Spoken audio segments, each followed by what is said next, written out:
Another victim of single black mothers. Eli Apple, cornerback for the New York Giants, number 24. He was the number 10 pick in the 2016 draft. Drafted from Ohio State.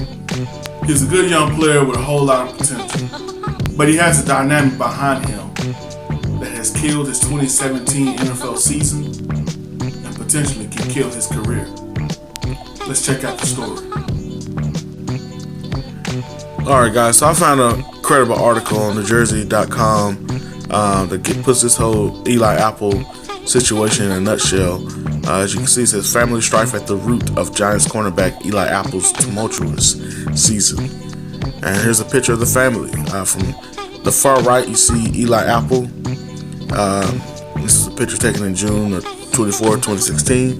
From left to right, his half-sister Jordan, his stepfather Tim, half-brother Dane, mother Annie, brother Devion, and Eli.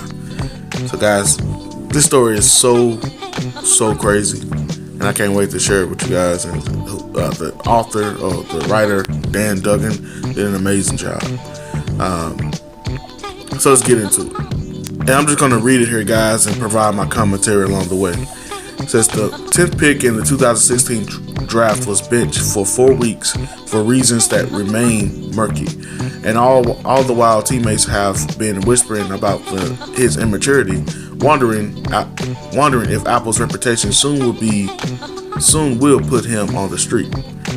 Apple has become the poster child for what has gone wrong this season.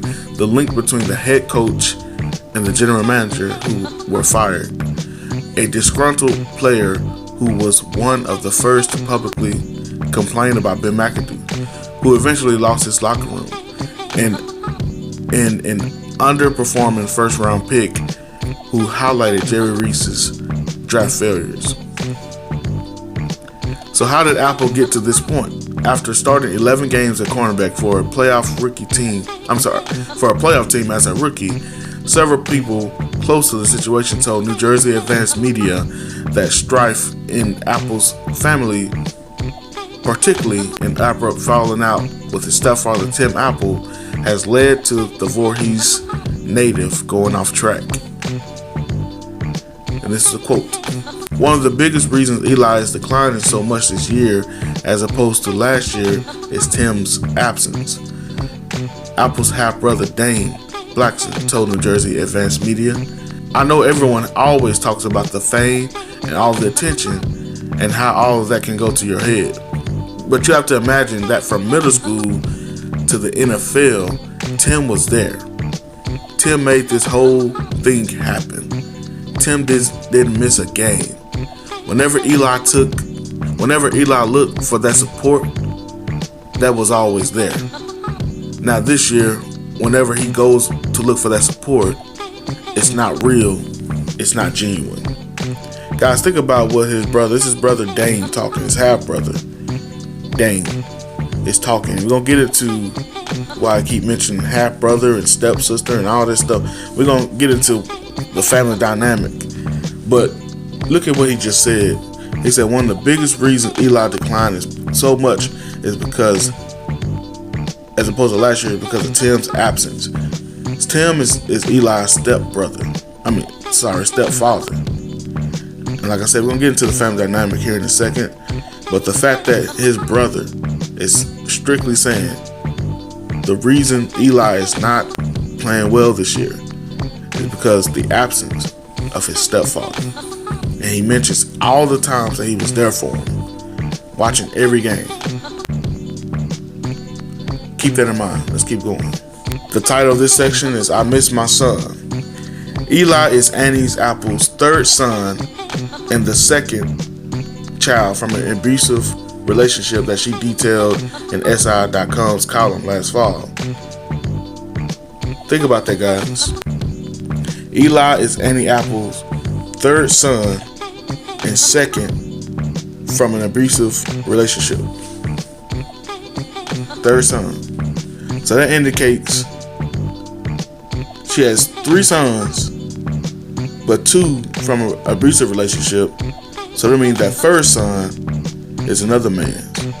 So there's 3 kids, 2 baby daddies. You guys follow me on that? When Eli was 2, Annie met Tim. They married in 2001, and Tim raised Annie's 3 sons as well as a daughter, Jordan, they had together. So now, guys, let's count that again. 3 sons, 2 from a previous marriage. That's 2 baby daddies. I should get married again to Tim and have a daughter named Jordan, as we saw in that picture. So that's 3 baby daddies, 4 kids, 3 baby daddies. But we know that story all too well, don't we? Let's keep going. From the time I was 2 years old, my dad, Timothy Apple, has been my father. Eli said when he announced that he was changing his last name to Apple during his senior at Eastern High in Voorhees.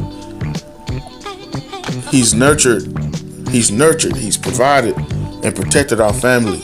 I am the man I am today because of his tireless love and commitment to our family. Guys, this is incredible. Now, just 5 years later, the relationship is non-existent. Tim and Eli haven't spoken since June, and Tim hasn't attended Eli's games this season for the first time since he started playing football in middle school. Tim, 46. Tim, 46, was Eli's de facto manager during his son's rookie season, working with his agent and his advisors that handle Eli's finances, marketing, and charity work. Blackson, which is Dane Blackson, his brother, said Eli fired Tim days before Father's Day last June. Guys, did you hear that? He fired his stepdad, which he looked upon him as his real father, his dad, everything to him. He fired him days before Father's Day. Come on now. Even if it's a coincidence, that's a horrible coincidence. We said, when reached by New Jersey Advanced Media, Tim declined to comment on the specifics of the situation. I love my son. I miss my son, Tim said. That's the bottom line. That's really what it's all about at this point. I miss my son. Man. Eli declined to comment when asked about the impact his family situation has had on him this season. I'm good, man, Eli said. I ain't talking about that. Now, guys, I haven't read this other article that Annie has wrote about the abusive relationship she's had that we saw earlier right there. I may go back and watch it. I may go back and read it. But it's awfully funny to me how Tim is being handled the way he's being handled. And he's chosen not to speak on it. Not to even talk about the situation, but to focus on the fact that he misses his son. He's not even talking about football at this point. He said, I just miss my son. A son that he did not contribute in birthing. Think about how incredible it is, guys. This section is titled A Glimpse of Apple's Future. Tim and Annie got divorced in May after 16 years of marriage. Blackson, 27, and Devion, 24, haven't spoken to Eli or Annie in months. Blackson said Eli and Annie share a condo in Hoboken. Did you guys just hear that? Eli Apple and his mother shares a condo in Hoboken, while the rest of the family lives together in Voorhees. Think about this, guys. She has a daughter, a young daughter. If she's younger than Eli, then she's got to be either late teens or early 20s or whatever. Either way it go, wouldn't it be more important or more beneficial for a mom to be home with her daughter, or to be supporting her daughter nonstop the way she's supporting this grown young man? If she should be living with any of her children, wouldn't it make more sense for her to be living with her daughter that probably needs the guidance of a mother at this time? So why would the rest of the family be living in Voorhees and she living alone with Eli? Let's keep reading. Eli is the youngest son. This is Dane still talking, his brother. Eli's the youngest son. So when it comes to just being easily manipulated, I feel like he was always the perfect candidate out of all of us, Blackson said. Out of the three, me, Devion, and Eli was more the mama's boy. Shocker. I love this guy who wrote this this article, and I think he just really pointing out all the important facts I need to know. The Annie Show. That's his mother's name once again, guys. Annie, 43, has always been a supportive and outspoken parent, according to multiple people from Eli's background interviewed by New Jersey Advanced Media, who requested anonymity because they didn't want to become embroiled in the Apple's family issues. Now, before anybody who disagree with me watching this video, before you celebrate too hard about the compliments that she received from these people, please know that last sentence says everything. They didn't want to become embroiled in the Apple's family issues. You know why? I best believe they scared of Annie. Annie has everybody on pins and needles. I hate to say it, like the majority of people are around majority of black women. I use the analogy all the time that dealing with black women in a public place is like handling a bomb. You handle a bomb so carefully because you know at any point you can set it off and you can't control it, and everything's going to explode. Everything will be destroyed. Again, I say the majority of black women, not all. So don't celebrate too hard, because it's very likely that the support they talking about is some bull crap that they can't control. If you don't believe me, check this out. Annie was known as one of the most vocal fans while Eli starred at Eastern High, and she was never shy about voicing her opinion. While Eli was at Ohio State, Annie was part of a campaign that resulted in the college football playoff providing stipends to alleviate the travel expenses for parents of players. Now, that's a good thing, of course, but we all know that people be scared of black women. I'm gonna be honest. I'm just being honest with you guys. People be scared of black women a lot of times, so black women can kind of get what they want if they talk loud enough and, you know, be boisterous enough. Ultimately, that was a great thing she did. Annie, who was a writer and producer for NBC's Nightly News with Tom Brokaw in the late 1990s and the early 2000s, became a social media sensation during the 2016 NFL Draft. Her humorous and opinionated Twitter persona led to roles with ESPN Sports Illustrated during Eli's rookie season. Ever since Eli got drafted, I feel like everyone got the wrong impression of Eli, Blackson said. From the jump, Eli never really stood a chance. It was the Annie Show. I feel like that's his biggest downfall. Guys, I agree with that 100%. I'll tell you right now, this is not a second guess for me, like Skip Bayless says. It's not a third guess for me. This is a first guess for me. I said it on draft night. That was some utter bullcrap. Annie's weekly column on SI.com created a firestorm last October when she criticized Giants co-owner John Mara for his insensitive, dismissive, and callous comments about the domestic abuse allegation levied against former kicker Josh Brown. Eli publicly straddled the awkward line of not siding against his mother or his employer. But Blackson said his brother was furious and Annie jeopardized his career. I remember that whole John Mara thing. That was bad. He almost cut mom completely off, Blackson said. That was scary for him for a little bit. I remember him calling all of us. It was just bad. The relationship survived, and Blackson said Annie tried to take stronger control of Eli's life, isolating him from the rest of the family in the process. Eli signed a 4-year, $15.1 million contract when he was drafted by the Giants. A family enrichment system was arranged through his financial team at Merrill Lynch, with $6,500 a month spread around the family to help pay for things like his grandparents' mortgage and his sister's private school tuition. It's a whole list of different things. Of course, $6,500 goes a long way for a lot of people who need it.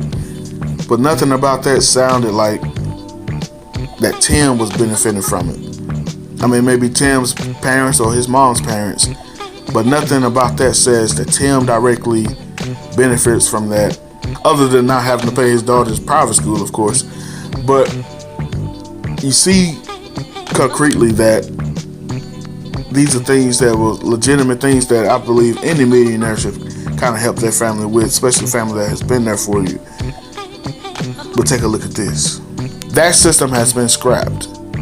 You give him all this money, and I couldn't tell you what he's doing with it besides letting mom spend it, Blackson said. Guys, you see that? This is Blackson, Dane Blackson. I keep saying this. It's Eli's half brother. They have the same mother, though. They have the same mother. So Dane is willingly talking about his mother like this, which sounds a lot like me right now, to be honest with you. Because you got to be able to tell the truth. I know a lot of people probably watching this or hear about their story and say, hey, you ain't supposed to talk about your mom like that.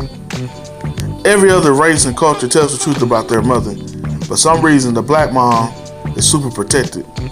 They can do all kind of hell to us, but we can't say anything about them. That's bullcrap. Blackson goes on to say that there's a drastic change in the family dynamics after Eli was hospitalized for a week in mid-June with an undisclosed illness that caused him to miss minicamp. Annie was by Eli's side throughout the hospital stay. All of a sudden, we were complete enemies, Blackson said. I don't know what she could have told him, but his energy was completely different from there. That was definitely a pivotal point. Guys, I do these videos not for expecting any type of change in the moms out there that are like this. I do these videos to let people understand that you are not alone. Everybody who's watching this, who can relate to this, take comfort in this, knowing that you're not alone and you can push past the hurt that you have. Because there's so many people under the sound of my voice right now that can relate to this situation. Having a toxic mother. A mother that's so toxic that she alienates family against family. Her sole purpose is to separate everybody who's against her from people who are so naive. And the worst thing about toxic people, all they need is one person to agree with them, and that validates everything that wrong that they're doing. This mother is ruining a family, a great family, a successful family, a family that's a blended family, but has so much love. Look how the kids looking in this picture. They have so much love within them. Majority of black families out here, we talk about the issues of the black family. Fathers not being there.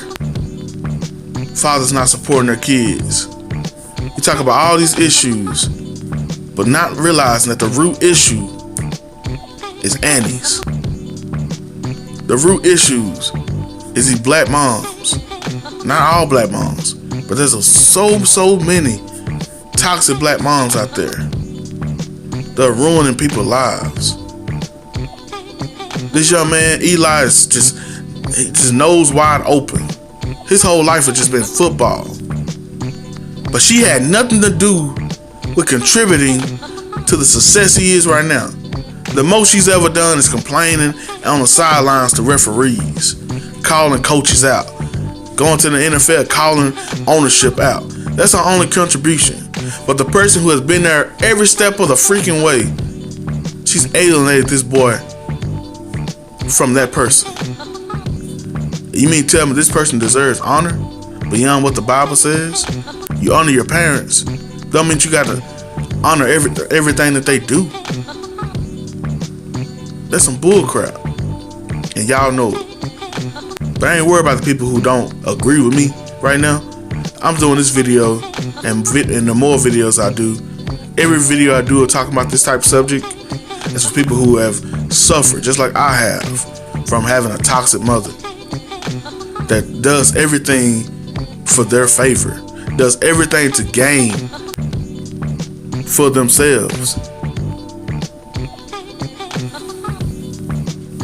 They're conniving, they're sneaky, they're hustlers, natural born hustlers. You know, not the hustler that Jay-Z made popular. I'm talking about the hustler that's trying to do everything they can to manipulate you in order to get what they want.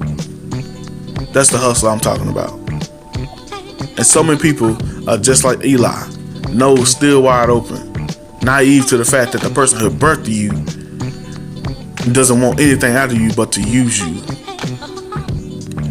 Why is she not living in a condo with that beautiful young lady? Why is she not living in a condo with Dane or the other brother? Because she can't benefit as much from them. We want to come down so hard on the men. This man ain't said nothing about football. He ain't say nothing about money. He ain't say nothing about anything about benefiting from this boy other than, I miss my son. I miss my son. A son that he didn't even birth. And a lot of you guys are in the same situation. You come into these blended families and you marrying these women that got all these kids already, and then you end up treating the kids better than she does. I did not say one word that's a lie. So it's so important that we look at stories like these and stop criticizing people for ending relationships with their parents, ending a relationship with their mom, not want to say anything to their mom. You don't know nobody's story. And if you do know their story, don't try to make it seem like it's a justifiable reason for them not to have a problem with their mom. There's stories out there, countless stories out there, where kids are being mistreated from day one of birth. And we expect that kid to have this unsurmountable love for their parent, unsurmountable love from their mom, just because she birthed them. She did not want to birth them. In most cases, most babies in the black community are not on purpose. Most babies in the black community would easily not be there if the black community didn't shun abortion so much. Most cases, there's so many cases out there that the kid probably been better off if they did get aborted than to come in these crazy households, these crazy situations with these crazy mothers. How can you criticize somebody for how they feel about their mother if you ain't spent a day in their shoes? But I commend Dane so much for what he said during this article, but he wasn't through. Dane had so much more to say, and he had to say it to TMZ Sports. When people say Eli is like a cancer, I mean, I feel like when you say, I just think of mom. When people refer, like, when people say like words and like they use those type of adjectives, I feel like he never had a fair shot. I mean, a lot of the shit that you could be judging him on, you know what I'm saying? There's really a master behind them pulling the strings. You know what I'm saying? So as far as Eli really being a cancer, I don't really see Eli being a cancer more than I just see like mom being the cancer. You know what I'm saying? And him just not being able to separate himself. I feel like with the whole Landon Collins situation, I feel like what made it tricky is I feel like he definitely confided in Eli. You know, or Eli confided in him about just everything that was going on, you know what I'm saying? He probably said a little bit of incriminating, you know what I mean, things about, because you know, there's everyone saying like he has family issues, or there's family members that he has to cut off. But nobody can come right out and just be like, yo, it's his fucking mom. It's a damn shame, dude. Like how one person can really like, honestly, Eli's agents, you know what I'm saying? All his people, like his financial team, all those motherfuckers, bro. They don't like Annie. You know what I'm saying? Nobody like Annie. But I mean, as far as them voicing it, I don't hear it too much. You know what I'm saying? Because they not going to make themselves look like that to Eli. So that's what my job is here for. I mean, mommy and daddy got you here. But hopefully if he listens to his big brother, he'll be able to stay here and dominate shit for a long time instead of worrying about how everybody else is feeling. How many times have you been beat down, broken down, frustrated, hurt by the woman who birthed you? And you just relegated to the same statement we've said thousands of times. It's just my mama, and I gotta love her. I'm not advocating for people not to love their moms, but I am advocating for you to stand up for the truth and to love yourself more. Thank you so much for watching this video. I really appreciate it. If you don't know already, my name is mel.on.mars, and Mars stands for music, athletics, relationship, and spirituality. Every Sunday I do a spirituality video. Every Tuesday I release an athletics video. Every Wednesday I release a relationship video. And every Thursday I release a music topic video. Guys, you don't want to miss this. This thing is growing more and more every single day. And I don't want you to miss anything. I want you to become one of my subscribers. For my subscribers, I affectionately call them the universe. Why the universe? Well, the word universe is defined as all existing matter and space considered as one whole. And that's what I want. I want all my subscribers, whether you share my opinions, you share my beliefs, or you disagree with them, I want you to be a part of this so we can have this open dialogue and hopefully we all can become better. Whether you educating me, I'm educating you. Let's do this thing together and let's have a good time. On this journey with me, guys, you will have some laughter, you may shed some tears, you're going to be educated, but all in all, you will be definitely entertained. There's a couple things I need you to do before you exit out this video. First, in a couple seconds, you're going to see my chubby face pop up right here. Once you see that, click it. And when you click it, it's going to allow you to subscribe to my channel. Secondly, right next to that, you're going to see an option with a bell. That bell would allow you to have notifications come up every time I have a video so I can get your instant reaction. And lastly, you're going to also see a video that's perfectly for you come up in this corner. Click that video. If you haven't seen it already, check it out. Let me hear what you guys say about it. Guys, this thing is growing and growing every single day, and it only can grow even more based on your support. So I need you guys to like my videos, share it with your friends, comment, let me hear what you guys say about these topics. I know I talk a lot of crap, I know I talk about a lot of controversial topics, but don't be afraid to comment on it, don't be afraid to say your true opinion. I want to hear that. Again, this is the universe. I want you guys to be a part of it. I want all of our collective thoughts to come together and create something better and a change for this world. It's your boy Mel on Mars. I love you and let's grow. Peace.